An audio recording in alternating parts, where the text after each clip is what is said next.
Pour atteindre le carillon, il faut d'abord se rendre au jubé en gravissant les 33 marches de l'escalier qui vous séparent du plancher de la nef.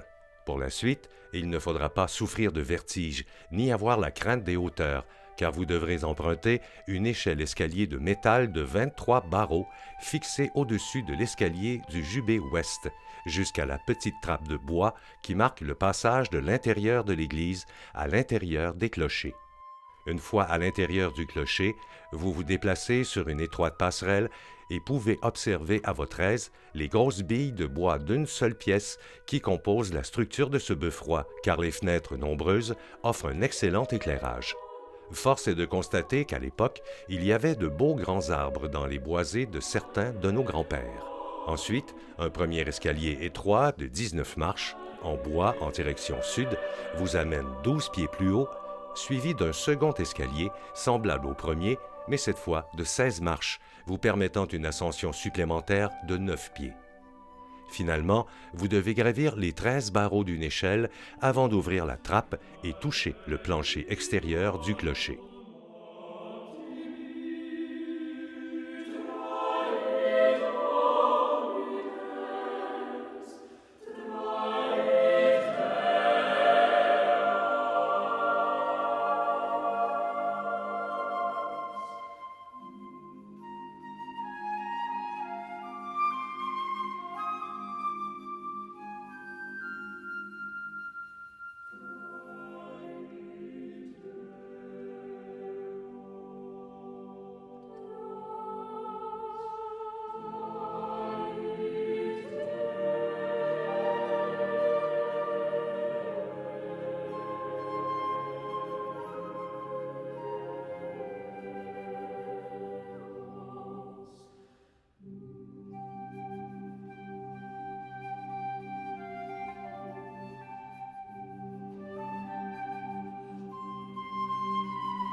Contemplez maintenant ces 3 magnifiques cloches d'airain coulées aux fonderies Paccard, l'une des plus prestigieuses non seulement de France, mais de toute l'Europe. Achetées le 5 mars 1911, bénies par Monseigneur Bégin au cours de l'après-midi du 29 septembre 1912, elles furent immédiatement hissées au clocher pour sonner l'Angélus de 18 heures dans l'air humide du soir tombant. La plus grosse, à l'effigie de Jésus, pèse 3625 livres et émet le son Ré. Elle porte l'inscription latine Laudo Deum Verum, je loue le vrai Dieu, celle du pape Pie X régnant en 1912, de Monseigneur Bégin et du curé Louis-Napoléon Fizet. À l'effigie de la Vierge de la Médaille miraculeuse, la moyenne pèse 2529 livres et donne le son Mi. Nous pouvons y lire l'inscription Plebem Voco, j'appelle le peuple, et les noms des 6 premiers curés de la paroisse, François Hilaire Belle-Île, Charles Beaumont, Cyprien Tanguay, Éloi Victorien Dion, Narcisse Godbout et Louis-Alfred Paquet. La plus petite, à l'effigie de Joseph, donne le Fa dièse et pèse 1779 livres. Elle porte l'inscription Ploro Defunctos, je pleure vos défunts, et le nom des marguilliers et des syndics, Onésime Nadeau, Philippe Evoy, Pierre Roy, Félix Leclerc, Albert Morin et Pierre Thibaudot. Aujourd'hui, elles sont encore sonnées manuellement. C'est tout un art de savoir imprimer au cordage la puissance nécessaire pour atteindre une bonne vitesse de croisière tout en évitant surtout de les renverser.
cloches sont parmi les plus vieux instruments sonores au monde. Leur origine provient probablement de l'époque où l'homme sut, par le feu, durcir l'argile et constituer ainsi un vase qui se révéla sonore en le percutant. On trouve des traces d'utilisation des cloches en Asie il y a plus de 4000 ans. Les Annales de la Chine rapportent qu'un empereur fit fondre 12 cloches vers l'an 2260 avant Jésus-Christ. Depuis lors, on en retrouve dans toutes les civilisations et toutes les religions, à l'exception de l'islam. Dans les églises chrétiennes, elles sont utilisées depuis le 8e siècle. Elles furent créées en faisant couler du bronze, un alliage capable de produire des couleurs harmonieuses. Maintenant faite d'airain, c'est un alliage de bronze, comprenant habituellement 22% d'étain et 78% de cuivre. C'est là aussi la composition des cymbales. Lorsque la cloche est frappée par petits coups espacés, de manière à ce que le battant ou le maillet frappe d'un seul côté, on parle de tintement ou de soupir. Lorsque la cloche oscille sur son axe, la cloche est sonnée à la volée.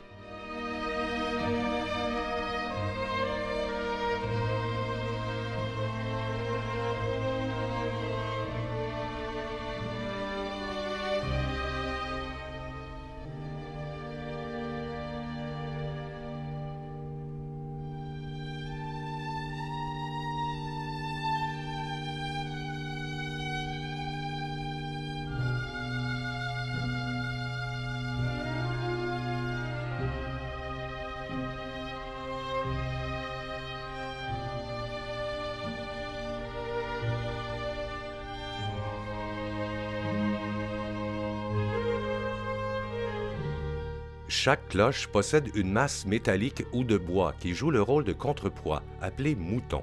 Le beffroi est un ensemble complexe de poutres en bois qui supportent et absorbent les vibrations importantes sans les transmettre à la structure de base.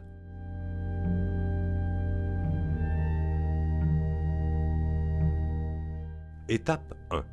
On fabrique un noyau en briques réfractaires, sorte de cheminée à l'intérieur de laquelle on entretient un feu de charbon de bois. Étape 2. Ce noyau est recouvert de plusieurs couches d'un mélange d'argile et de crottin de cheval et de poils de chèvre, puis lissé à l'aide d'un gabarit en laiton. Étape 3.